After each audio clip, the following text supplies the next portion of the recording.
Good afternoon, guys. Today we're going to be talking about dividing monomials. Alright, so a quick review about properties of exponents. Okay, so if we are looking at this and we want to take the Post-its and draw a line to the Post-it that matches it. So we're going to look at the purple and we're going to connect it to the one that matches it in the blue. Okay, so when we multiply a common base, what do we do with the exponents? We add them. So we're going to take this one to there. Okay, when we have the product of two terms being raised to a power, we can apply the power to both terms. So we would just have them being multiplied together. When we have a quotient and we're dividing with this common base, we subtract our exponents, right? So m minus n.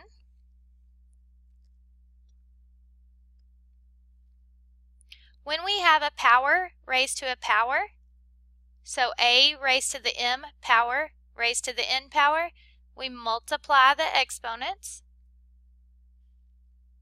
Okay? And this is supposed to have an a to the n there.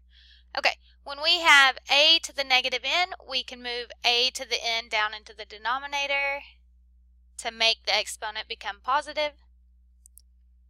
When we have a quotient being raised to a power, we can apply the power to the numerator and the denominator.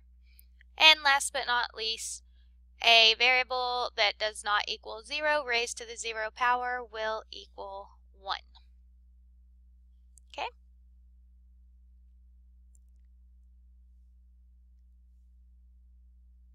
Okay, so what are the rules that are happening here that will get us from our question to our answer?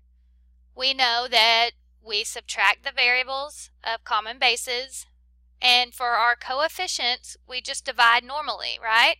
12 divided by 3 gave us 4. 7 minus 4 gave us a cubed. Now, if you look at this second one, the negative 150 divided by negative 10 gave us negative 15. If you look at the a divided by a, it's an understood 1, so 1 minus 1 would leave us with a to the 0, which is just being multiplied by 1. So negative 15 times 1 would still be negative 15. b to the 4th divided by b squared. 4 minus 2 will give us b squared. And again, c to the 1st divided by c to the 1st, you can look at it as they cancel out, or c raised to the 0 will be a 1. So when we multiply anything by 1, it is just itself. Okay? Now, looking at the last one, 35 divided by negative 5 gave me negative 7. Okay? Looking at the x squared divided by x cubed. All right. Now, 2 minus 3 would leave us with x to the negative 1 power. But what do we know about x raised to the negative 1 power? We can move it to the denominator and it'll become a positive exponent, right? And then we look at y cubed divided by y squared. 3 minus 2 leaves us with y to the 1st power. Okay?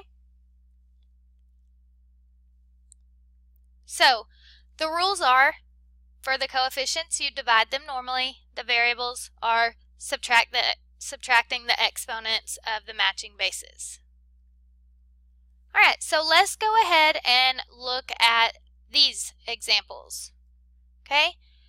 48 divided by 12 is going to leave me with 4. Okay? Now, when I'm doing subtraction of my exponents, and my larger exponent is in the denominator, when I have this, I always look to see where my larger exponent is. When it's in the denominator, I know that my variable is going to stay in the denominator. I just say, okay, 5 minus 3 is 2, so a squared will be in the denominator. Okay, that is how I personally do it, and I like it that way. So looking at the b cubed is 3 is larger than the understood 1. So I'm going to do, okay, it's in the denominator. I know my b is going to be over here in the denominator. 3 minus 1 is 2. Okay, in this case, 5 is larger than 2, so I know my c is going to be in the numerator. 5 minus 2 is going to give me 3. And there's my answer. Okay? Now, looking at the next one, 24 is not divisible by 44. Okay? But they have some common factors, right? So 24 divided by 4 is 6, and 44 divided by 4 is 11. So that's going to be our greatest common multiple between them. So I'm going to factor a 6 out here out of each of those terms. So 24 divided by, I'm going to factor a 4 out of each of those terms. So 24 divided by 4 is 6. And 44 divided by 4 is 11. Okay, now let's look at our x terms. 4 is the larger exponent, so my x is going to remain in the denominator. 4 minus 2 gives me x squared. Y cubed divided by y cubed, those two cancel out. They're the same, right?